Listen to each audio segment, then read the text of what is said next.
हम हमारे दिल में है, देखना है जोर कितना बाजू का दिल में है।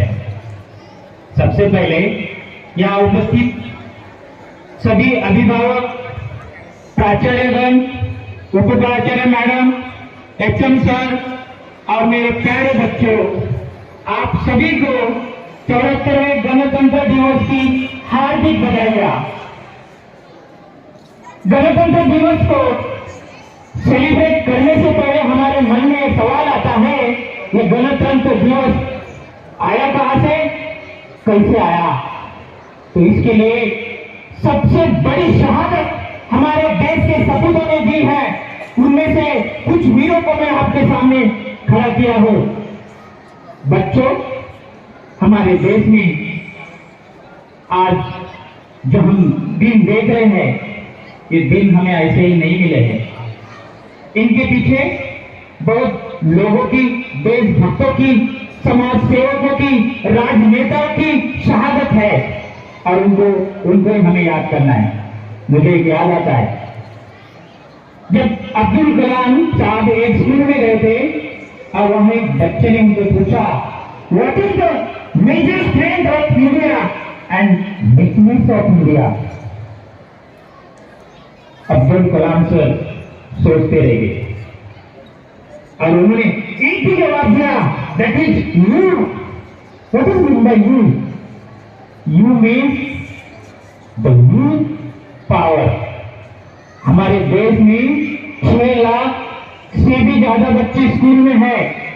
ये हमारा मेजर और स्ट्रांगेस्ट पॉइंट है। तो दूसरा सवाल था, वीकनेस क्या है? तो उन्होंने ये कहा, weakness the youth without a vision, a nation without a vision. अगर हमारा नेशन विजन के बिना है, हमारा स्कूल का छात्र विजन के बिना है, तो ये हमारा इंडिया का सबसे बड़ा वीक पॉइंट है।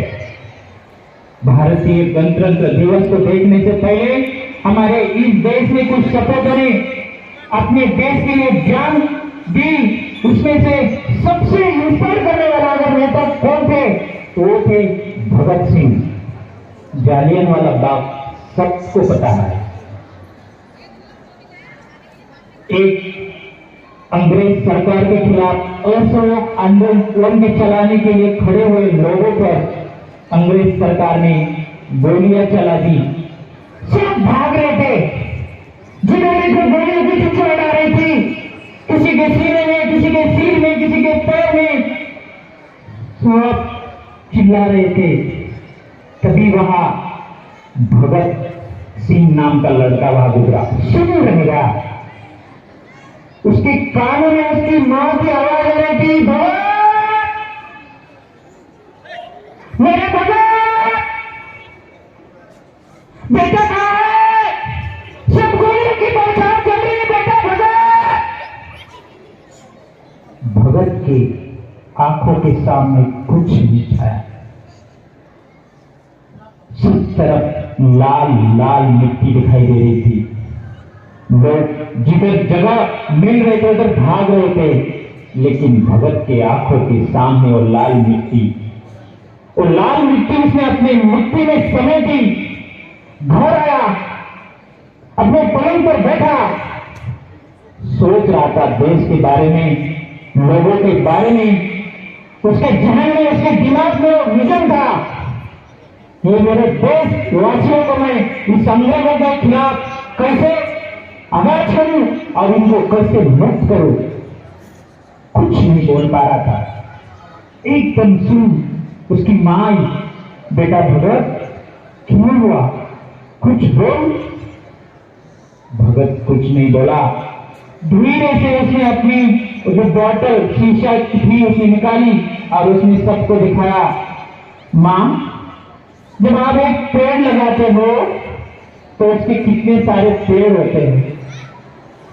मैंने ये हमारे शहीदों की लाल खून से भरी हुई मिट्टी लाई है और इसको मैं इसी जमीन में लगा दूंगा तो इतने सारे देशभक्त हो जाएंगे, क्या आप सोच नहीं पाएंगे। धीरे धीरे भगत सिंह बड़े हुए उनकी उम्र हो गई शादी की।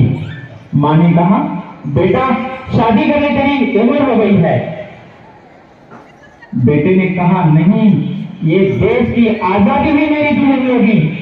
घर वाले उसके पीछे पड़ गए, लेकिन उन्होंने घर छोड़ दिया। देखो क्या विजन है।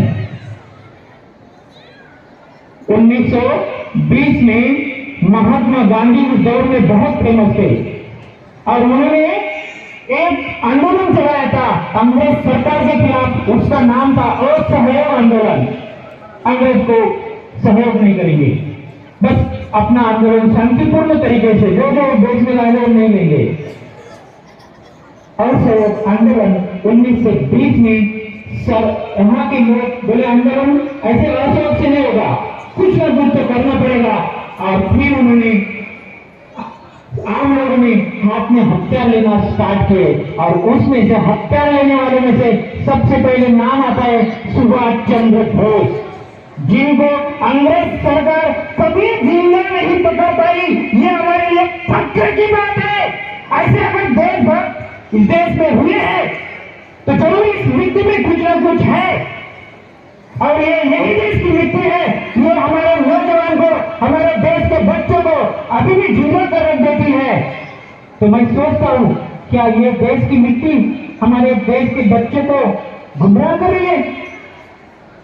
क्या उनके अंदर विजन नहीं है? 1947 में भारत देश आजाद होगा। आजाद होने के बाद लोगों के सामने एक ही निशान था। आजाद होने के बाद भारत में सब लोग अलग अलग हैं, उनको एक कैसे किया जाए? तब सबसे ऊपर नाम आता है सरदार वल्लभ भाई पटेल का, जिन्होंने इस देश को एक होने में एक बनाया। वो नेता की सोच और उस सोच पर खड़ा उतरने के लिए जब 26 जनवरी 1950 में हमारा संविधान लागू किया, उस संविधान के अध्यक्ष थे डॉक्टर भीमराव रामजी अंबेडकर।